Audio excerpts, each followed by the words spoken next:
The test of respect. Imagine walking into a luxurious restaurant, hungry and tired, wearing simple clothes after a long day. Now imagine every eye turning toward you, not with kindness, but with judgment. The waiter sighs, the chef laughs, and people whisper that you don't belong there. All because of what you wear, not because of who you are. That's what happened to Ethan Collins, a man who came in quietly, wearing an old brown jacket, just to have dinner. He didn't tell anyone he was a millionaire. He wanted to see how people treated those they thought were beneath them. And that night, he learned more about humanity than any business deal could ever teach. They laughed at him. They mocked him. Even the chef seasoned his food with disrespect. But one person, a young dishwasher named Leo, saw him differently. He didn't laugh. He didn't look away. He showed simple respect. And that changed everything. When the truth came out, the same people who laughed were left speechless. Because the man they mocked was the very millionaire they had tried to impress for months. This story isn't just about money. It's about dignity. About how the smallest act of kindness can echo louder than arrogance ever will. If this story touches you, don't just watch it, share it. Comment your thoughts below so more people remember what truly matters in this world. Asterisk, asterisk, respect, humility, and the courage to be kind. Asterisk, asterisk. Together, let's spread stories that remind us all. The richest people are not those who own the most, but those who value others the most. The dinner shift. It was a rainy Thursday evening, and the sound of thunder mixed with the clatter of plates in the kitchen of Maison d'Or, a famous restaurant known for its exclusivity and arrogant staff. The restaurant's head chef, Charles, was in one of his moods, barking orders, throwing towels, and humiliating anyone who dared to move slower than his impatience demanded. In the corner, a man entered quietly, wearing an old brown jacket and a worn-out cap. He looked out of place among the crystal chandeliers and marble floors. The maître d', seeing him, frowned immediately. "Sir, this place is quite expensive. Maybe you are looking for somewhere else?" he said in a cold voice. The man smiled softly, unfazed by the humiliation. "No, I think this place will do," he replied calmly. He sat near the kitchen door, where waiters rushed by carrying silver trays. A few customers glanced at him with mild disgust. His clothes were clean, but clearly old. When he asked for the menu, the waiter sighed. "You should know, sir, we don't serve cheap meals here." The man only nodded, his eyes gentle and kind. "That's fine. Bring me whatever you recommend." Inside the kitchen, the chef was gossiping with the sous chef. "Did you see that man sitting near the door? Probably some homeless fool who got lucky tonight." Charles sneered, loud enough for his laughter to echo through the stainless steel walls. The others laughed with him, except one person. At the dishwashing corner, a young man named Leo stopped scrubbing plates and turned slightly. He was 19, poor, and often ignored by everyone. But he had manners. His mother had taught him respect everyone, no matter their clothes. Leo looked toward the dining area through the small window in the kitchen door. The man seemed calm, patient, not angry. Leo could tell something about him was different. When the waiter returned to the kitchen with the man's order, a simple bowl of soup, chef, Charles laughed even harder. "Soup? Perfect. That's what beggars eat." He sprinkled extra salt into the bowl before shouting, "Send it." Leo felt his chest tighten. He wanted to say something, but feared losing his job. He needed this job to pay rent and help his little sister with school. When the soup reached the man, he took one spoonful and smiled faintly. "It's good," he said, even though his face twitched slightly from the salt. The waiter rolled his eyes and walked away. Moments later, a loud voice rose from another table, a rich woman complaining about her wine being too warm. The chef hurried out to her, bowing and flattering her as if she were royalty. The man in the brown jacket quietly watched, observing the chef's hypocrisy with silent amusement. Hours passed, and the restaurant slowly emptied. The man stayed until closing time. When he stood to leave, Leo happened to walk by carrying a tray of dishes. The man stopped him. "You work hard," he said kindly. Leo looked surprised. No one ever spoke to him like that. "Thank you, sir," he said shyly. "It's not easy, but I try." The man smiled again. "Never lose that. Respect and effort will take you further than any fancy title." Leo didn't know why, but he felt something warm in his chest. The man's voice carried weight, like someone who had lived many lives and seen much. "Good night, young man," the stranger said before leaving. As he stepped out into the rain, the maître d' whispered to the chef, "Finally, that man is gone." He smelled like the street. The next morning, everything changed. At 10 a.m., a black luxury car stopped in front of the restaurant. A man in a suit stepped out and spoke to the maître d'. "Mr. Collins will arrive shortly," he said. The maître d' adjusted his tie nervously. Mr. Collins was the rumored millionaire investor the restaurant's owners had been trying to impress for months. The chef began cleaning the kitchen frantically, yelling at everyone to look busy.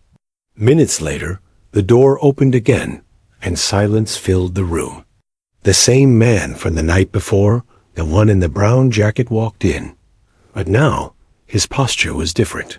His clothes were sharp, his shoes polished, and his eyes filled the room with quiet authority. "Good morning," he said politely. "I believe we met yesterday." The maître d's mouth fell open. The chef froze, spatula in hand. No one spoke. The man continued, "I'm Ethan Collins. I own several properties in this city. Yesterday, I came to see how your staff treats those who seem ordinary." Every face turned pale. "I learned enough," Ethan said calmly. "Kindness can't be bought, and respect shouldn't depend on clothes." Then he looked toward the kitchen window and saw Leo watching, shocked and frozen. But one person here showed dignity. He nodded toward the young dishwasher. "What's your name, son?" Leo stuttered. "Leo, sir." Ethan smiled. "Come talk to me after your shift." The chef tried to recover his composure. "Mr. Collins, please, But Ethan raised a hand, his voice steady yet sharp. "Save your apologies. Last night, you laughed at me. Today, I laugh at what you've become, a man with skill but no soul." No one in the restaurant dared to speak. As Ethan left the table, heading toward the door, Leo's heart pounded. Something told him his life was about to change forever. The revelation and the lesson. Leo could barely focus for the rest of the day. His hands trembled every time he picked up a plate. He kept replaying the moment Ethan Collins, the mysterious man in the brown jacket, had called his name in front of everyone. The entire staff whispered, their voices mixing awe with jealousy. The dishwasher caught the millionaire's attention. Someone murmured, "Maybe he's in trouble," another joked. But Leo didn't feel fear. He felt hope, fragile yet burning inside him. That evening, as the restaurant prepared to open again, Ethan Collins returned. This time, he didn't sit near the kitchen door. He sat at the best table in the house.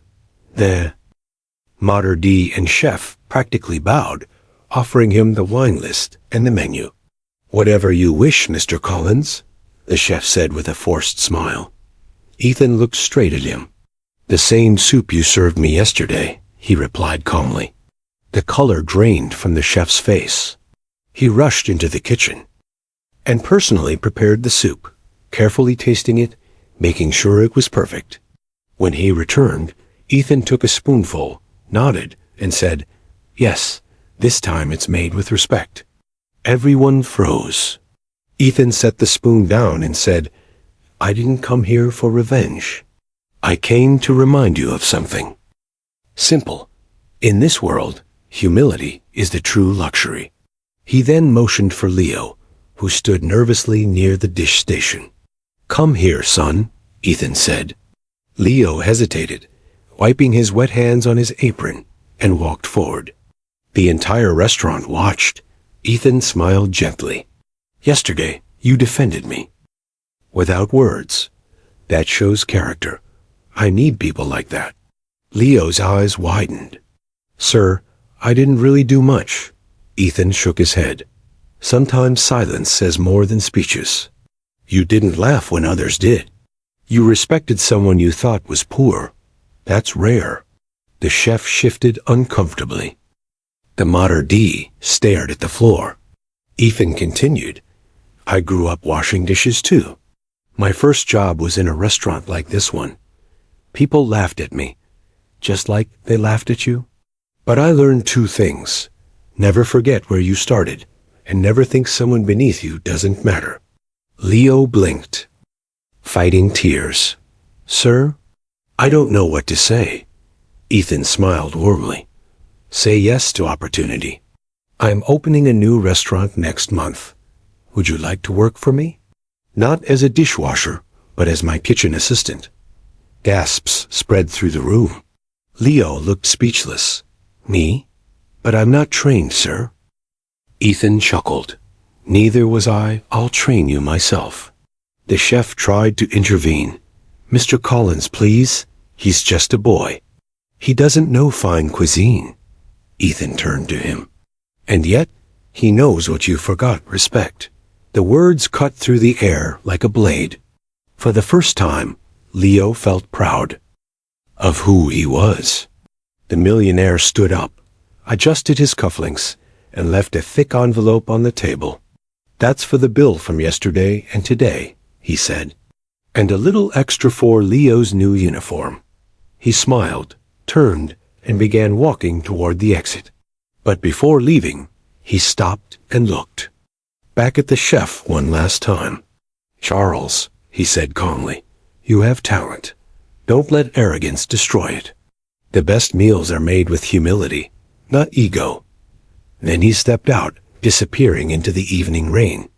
Outside, the city lights reflected on the wet pavement as Ethan's black car arrived. Leo followed him out, his heart pounding. Sir, he called out. Ethan turned, smiling. Yes, Leo?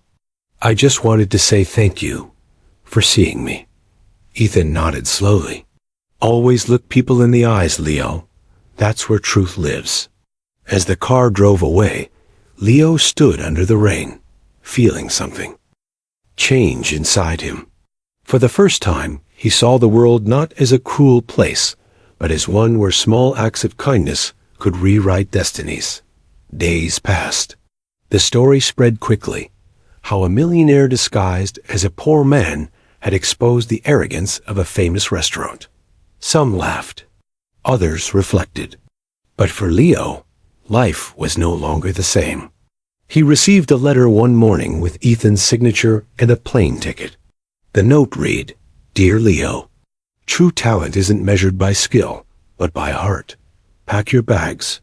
Your journey begins now. Ethan Collins. Leo quit his job that same day. The chef avoided eye contact. The mater d' muttered half-hearted congratulations. As Leo left the back door for the last time, he whispered to himself, Mom, I made it. Months later, Ethan's new restaurant opened in another city. It wasn't fancy, no golden chandeliers or crystal glasses, but it was filled with laughter, warmth, and respect. Leo stood in the kitchen, wearing a clean uniform with his name embroidered on it. Ethan often joined him, pasting dishes and teaching lessons not just about food, but about life. Remember, Ethan would say, people forget flavors, but they never forget how you made them. Feel. Years passed. Leo grew into a confident young man, managing teams, teaching others the same values Ethan had shown him. One evening, during a busy service, a man in old clothes entered the restaurant. Some workers looked uneasy, whispering. Leo noticed immediately. He walked up to the man, smiled kindly, and said, "Welcome, sir. Please take a seat. You're safe here." The man smiled back, eyes shining with gratitude. "Thank you, young man. You remind me of someone I once met long ago." Leo's heart swelled. In that moment, he realized the circle was complete. The lesson had become a legacy. Outside, rain began to fall again, just like the night it all started. But this time, Leo didn't see it as cold or cruel.